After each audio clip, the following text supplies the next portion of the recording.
Here we go. Ready? Oh, who's better than me? Yeah.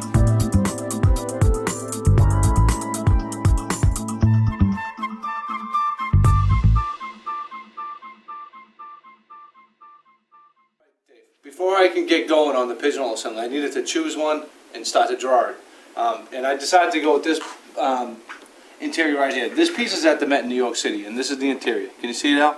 It's kind of similar to the one that I did before. And I thought that this this door right here, Al, it kind of looks like a Newport shell, although it's a Boston shell. But I thought that that would be a nice little thing since we're doing a Providence piece. You know what I mean? Nice, huh? And I think I'm going to do most of the uppercase. This pediment's going to change. There's a lot to change, but ultimately I just kind of went with this right here. So what I need to do, Al, is that I need to draw it. And if you can come in here, this is a plan view from the top. And this is what the cubbies look like. Can you see it from there, buddy? Mm-hmm. These are the cubbies right here. And this is the shape of the drawer. Now, this is the shape of the first secretary that I did.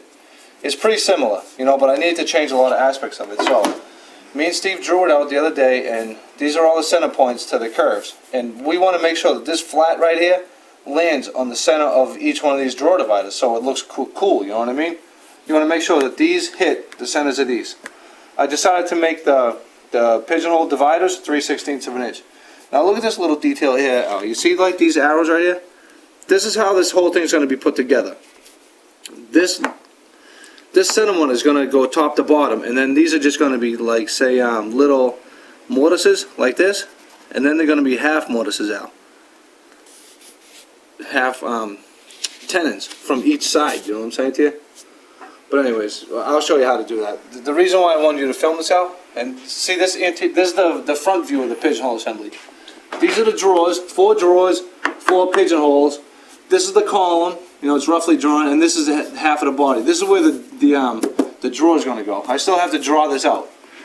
But what I wanted to show you guys, kind of cool, huh? Nice. 3/16 of an inch, Al? This is all to scale. Yeah. That's definitely all the scale. After I made this pattern, I needed to transfer these lines onto another piece of wood called a doubler, and basically all it does is keep the drawers from scratching the crap out of the writing surface and the inside of the lid. And what you saw me draw was a 1/2 inch, and I thought it was going to be great, and it ended up not really working out for me. So I had to scrap that piece of 1/2 inch, and I needed to make another one 5/8 of an inch because this is the molding that I should have went for. You know, when you're drawing things, it's always best. And sometimes I just forget this, you know, to make the molding first before you start to draw things and try to figure them out, because, you know, you need to kind of go with your cutter heads or something that's going to work. Otherwise, you're going to be making molding planes forever. So here's what the thing's going to look like, Dave. This is the shape of the doubler, okay, the profile. And that line right there is where the drawer is going to sit. So this is like a side projection, side profile of it or whatever. And this is what the front's going to look like. So, after I made this finally, I needed to, this is a predetermined dimension now. So now I know this dimension. And this dimension is boss. Because this is the pattern to the drawers. And this is the pattern to the front of the doubler. So what I needed to do was figure out what that dimension was and go out from the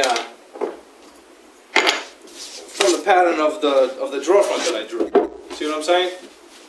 And they looked really similar, right? But they're not. They're different. They're just a little bit different, and you really probably wouldn't notice it until you put the shape into it. And then what would happen is the molding profile wouldn't run evenly along the front of the drawers, and this would really, really screw you up if you didn't do it this way. So what we basically did was just